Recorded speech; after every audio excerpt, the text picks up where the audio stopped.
take their back. So they kind of either flat themselves out or they just try to not let me clear this arm. So what we're gonna do, I need to start from down here. So my forefingers are gonna grip there, same way we were doing before. Now, since the beginning, I can't have my shoulder here showing. So I wanna have my shoulder really low. Now I'm gonna walk on my toes. So I don't let go of the grips and I walk on my toes trying to get my shoulder as down under here as possible. Walk, walk, walk. When I get on his side, now I'm gonna twist. And I'm gonna twist in a way where his arms get out, like his arm get out of my way, and it doesn't come back anymore. So I look away. There, you see how I rolled him over. But I keep the control, and now we're just gonna switch to a seatbelt position. I'm gonna slide my head down and connect my hands together. This is good also to, of course, take his back. Like I'm gonna work on an Ezekiel now, but the more I position myself, like with my chest on his back, even if I go back on my knees here, the better. I don't wanna be totally here because he can pull his arm back around. I wanna be kind of tilted to the side. So if I try to step over and take his back, he comes with me more easily, okay? Now, once we clear here, we have a lot of options. Let's work on a finish that isn't too hard.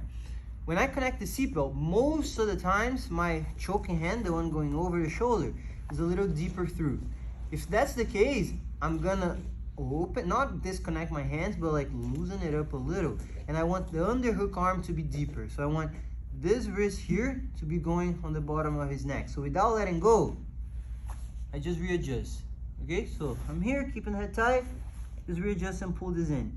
Now, I'm gonna go with my 4 fingers on the inside of my own sleeve. So guys, this is a grip going inside that is not allowed on someone else. So I cannot do this. I can't go 4 fingers into his geese, into his sleeve or his pants. If it's a tournament, the ref's gonna slap my hand off and give me a penalty. But I'm allowed to do it on my own gi. So I can do this on my own sleeve or on my own pants, okay? So out to the side, 4 fingers grip.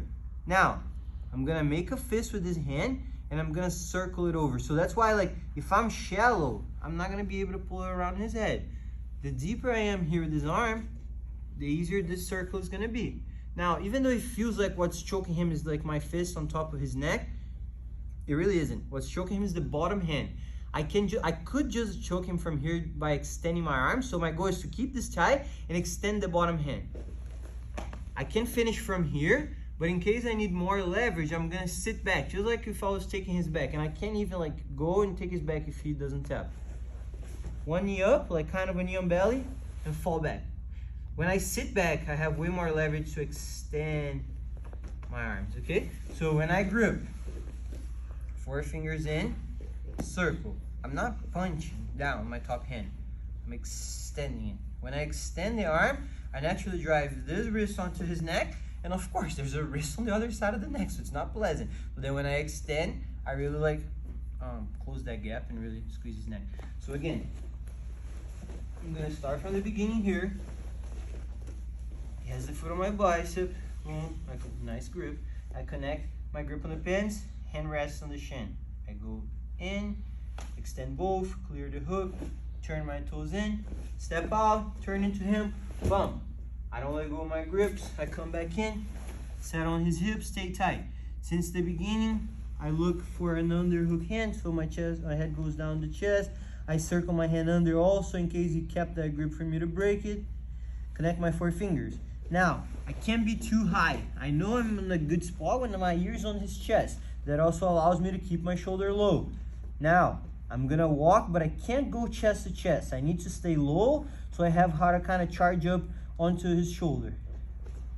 Start walking around. You can't have your knees on the floor, on your toes. Get yourself low on the shoulder. Walk around. When you feel that you have like a lot of weight on his armpit, but you still have his arm in front of you, that's when you twist. Turn and roll your chest up. Now, let your head drop. Connect your hands and you can go back on your knees. Now, for me to work the Ezekiel, I need to pull my underarm really in deeper, have it tight against his neck already, and that's when I finally let go of my hands. 4 fingers go inside, the same way we're doing the guard pass, but on the inside this time. I make a fist, circle. Some people keep the hand open like this too. It's really up to you. Now, I can finish from here. I'm just gonna probably have to get my knees closer so I can extend my arms.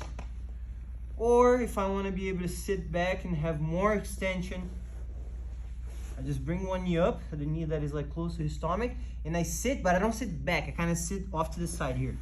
Because now I can keep extending and finishing, but let's say like I'm choking, I can't get it.